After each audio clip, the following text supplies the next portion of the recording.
Olá, boa noite. Este é o Jornal da Justiça desta segunda-feira, 13 de abril. O ministro Ricardo Lewandowski, do Supremo, rejeita recurso da AGU e determina que acordos individuais sobre redução de salários entrem em vigor imediatamente. Este é um dos destaques da edição de hoje e você vai ver também. Procurador-Geral da República, Augusto Aras, envia manifestação ao Supremo contra duas ações que contestam a campanha publicitária do governo federal O Brasil Não Pode Parar. Por causa da Covid-19, o Supremo Tribunal Federal vai ter sessões realizadas à distância pela primeira vez na história. Os perigos da internet em tempos de isolamento social. Pais e responsáveis devem estar atentos aos conteúdos que chegam a crianças e adolescentes.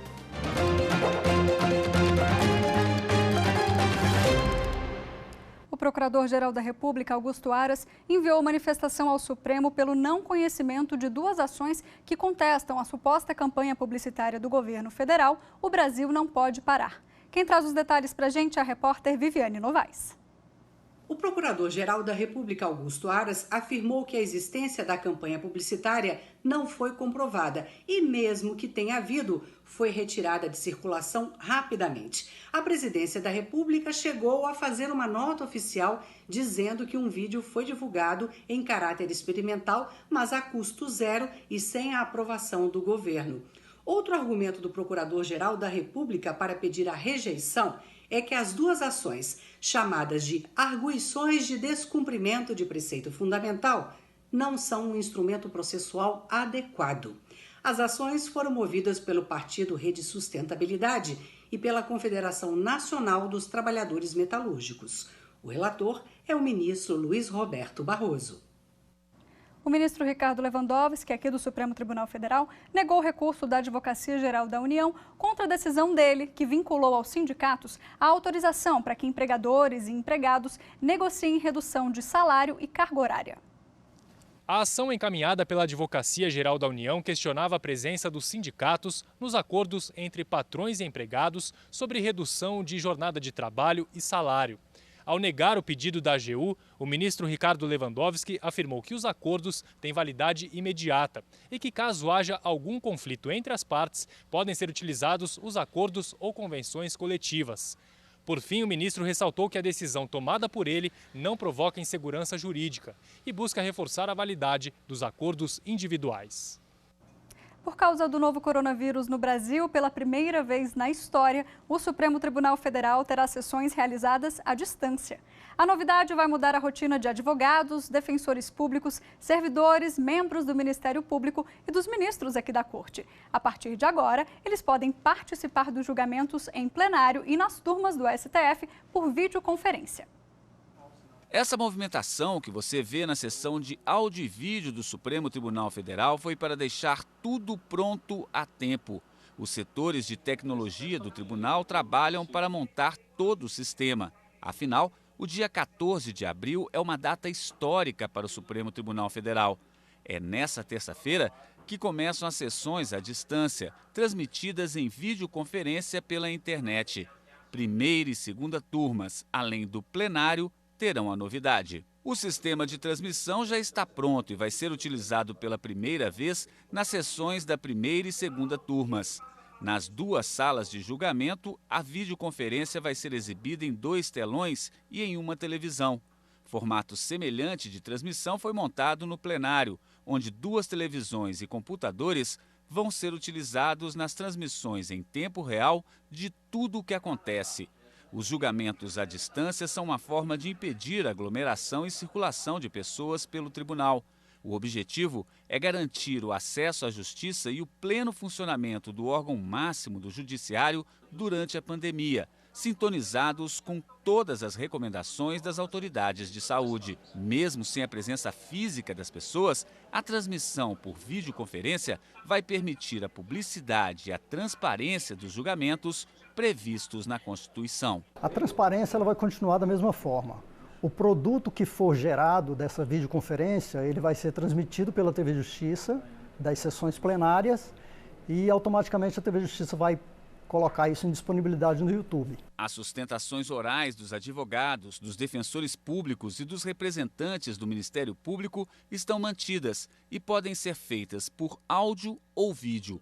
Para isso, é preciso acessar o site do STF e preencher um formulário em até 48 horas antes da sessão. Eu fui vendo o tribunal avançar e crescer muito.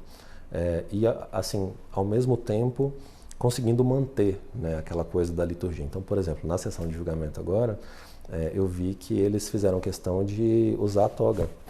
Então, mesmo partindo para o mundo virtual, eles vão continuar usando a toga ali, para que todo mundo consiga lembrar que está tendo a sessão de julgamento, que aquilo ali é uma sessão de julgamento, é um momento importante, é um momento de respeito, né? Então, assim, é muito interessante ver que o órgão consegue amadurecer e avançar no meio tecnológico e, ao mesmo tempo, trazer, né, aquelas coisas que são importantes para o contexto dele ali, de julgamento de processo. E isso é bem legal.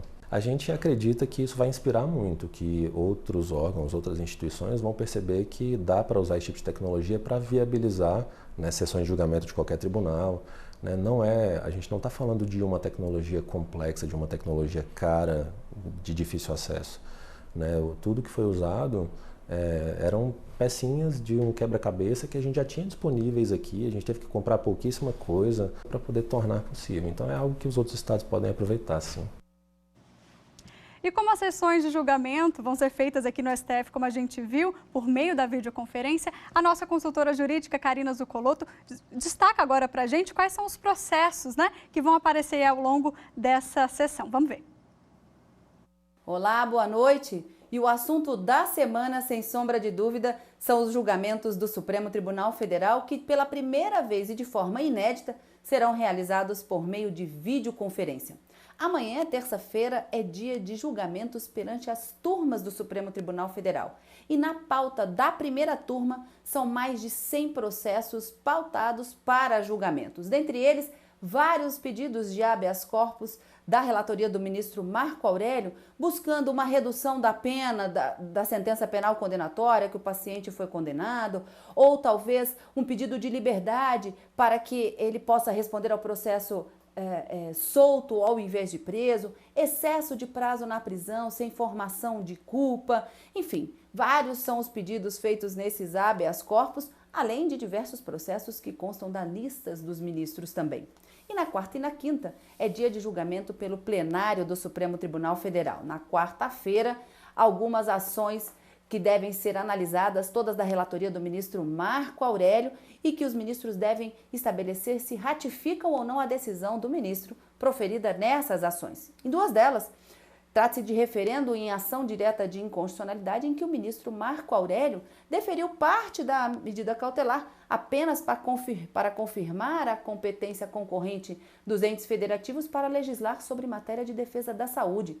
Questionam dispositivos da medida provisória 926 e 927, principalmente em relação à limitação de circulação de pessoas, como isolamento social, quarentena e também restrição de circulação de pessoas em portos, rodovias e aeroportos. Ainda na quarta, está também o referendo numa ação direta de inconstitucionalidade por omissão, em que o partido autor alega que o presidente da República, o presidente da Câmara e do Senado estariam sendo omissos na edição de leis que garantissem à população mais carente a alimentação, o mínimo existencial e a dignidade da pessoa humana.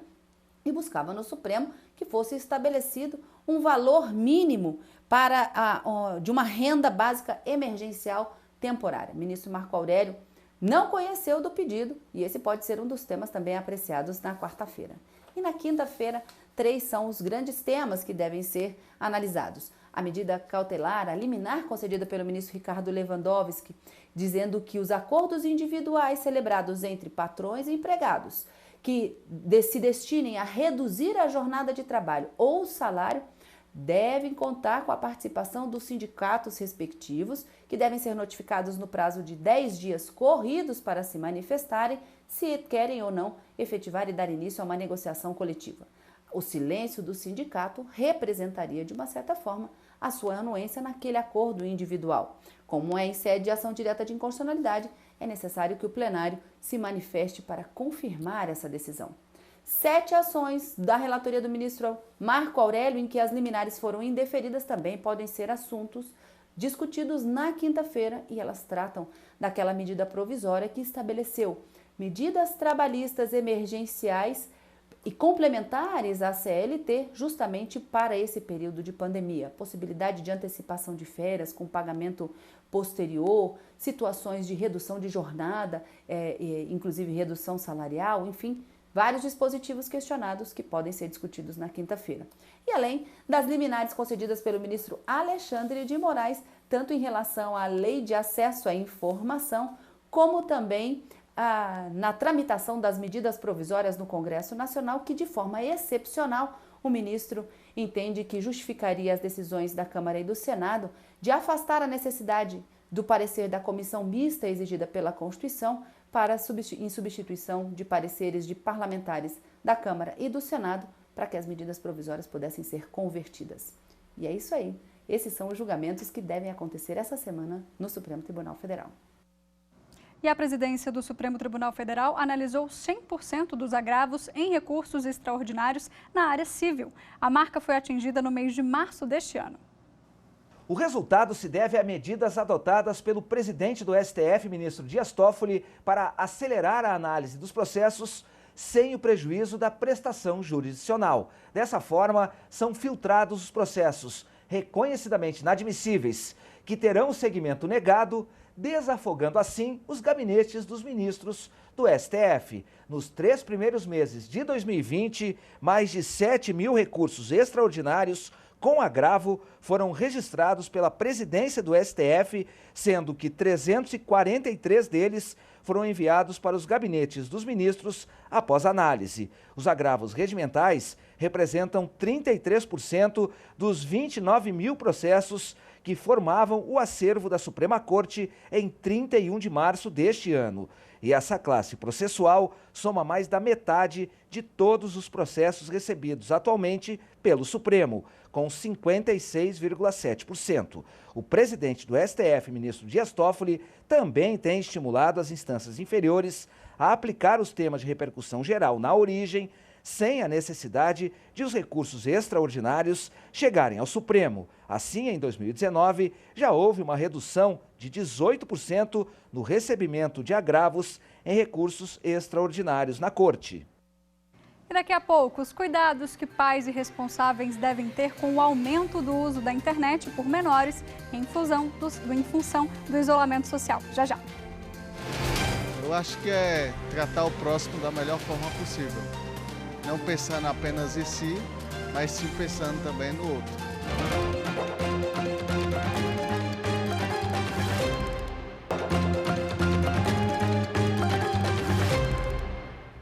Com o distanciamento social, crianças e adolescentes estão passando mais tempo em casa, né? E a internet, que já é um dos lugares preferidos da garotada, está sendo ainda mais acessada. Mas não dá para descuidar do conteúdo que chega até eles. É preciso vigilância para evitar que sejam vítimas de crimes virtuais. Além de brincar de boneca, Lara, de 8 anos, adora usar o smartphone. Redes sociais, vídeos no YouTube, não importa. A pequena está sempre conectada. Mas em casa as regras são rígidas quanto ao conteúdo que ela acessa. Tudo quem gerencia sou eu.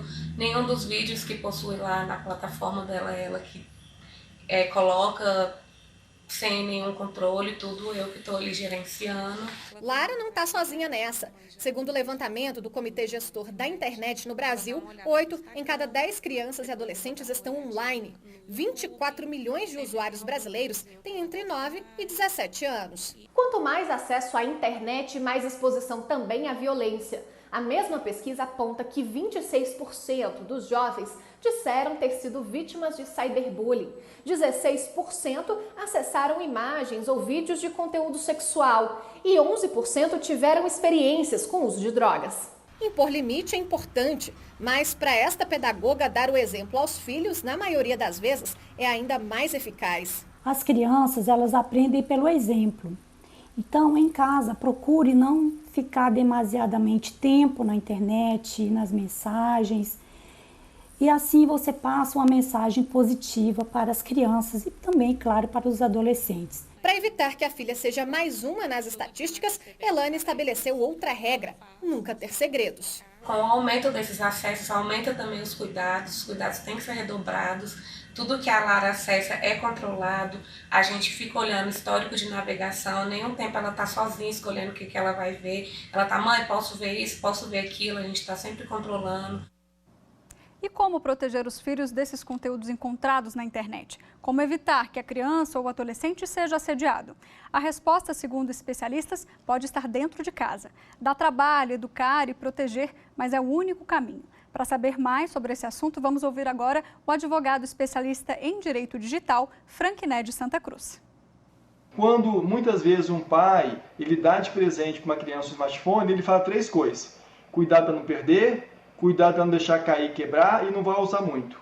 Ele não fala sobre os riscos que tem na rede. Essas crianças hoje, elas já nascem com DNA digital, ou seja, elas rapidamente começam a interagir e aprendem a usar esses dispositivos, mas elas não têm a maturidade emocional para lidar com tudo que a rede oferece. Então a primeira questão dentro das ações preventivas é conversar com a criança, né? Estabelecer um laço de confiança.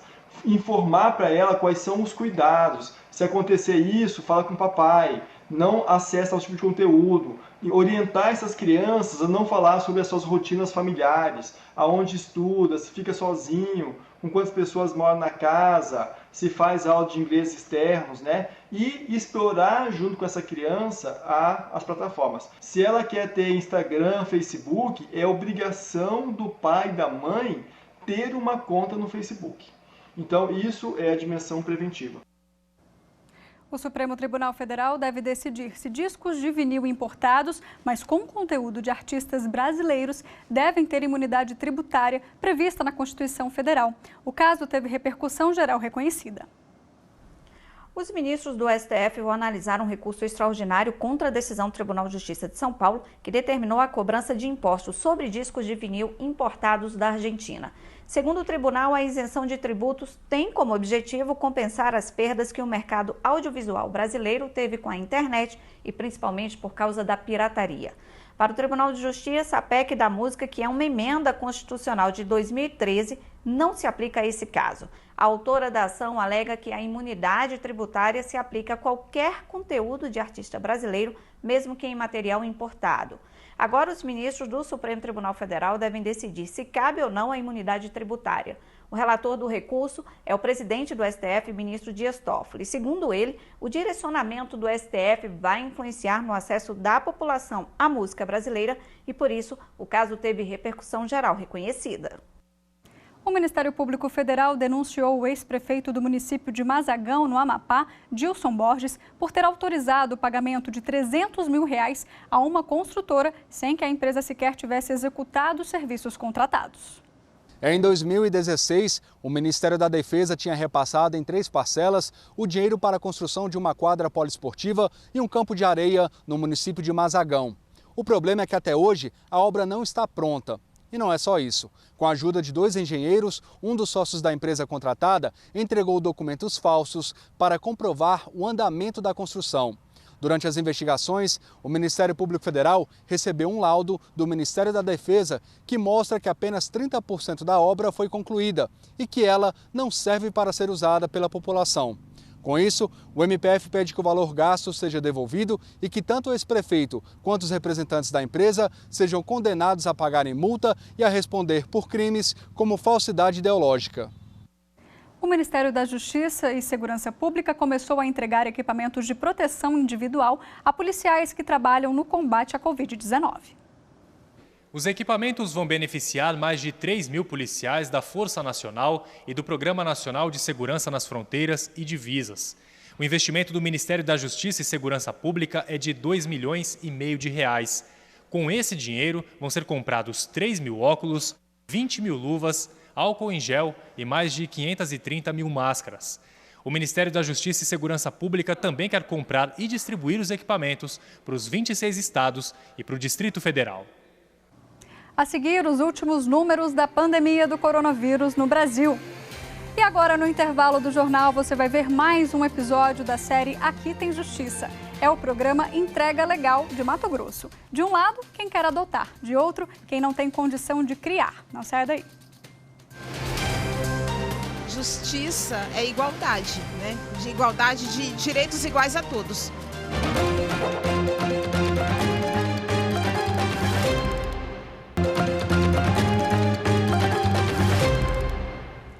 Por causa da pandemia da Covid-19, o Superior Tribunal de Justiça permitiu prisão domiciliar de um homem que está há mais de 90 dias em prisão preventiva.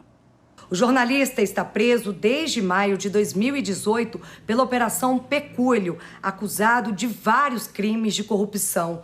No pedido de habeas corpus, a defesa alegou que a prisão preventiva não tem razão de ser, uma vez que a instrução criminal já estaria encerrada.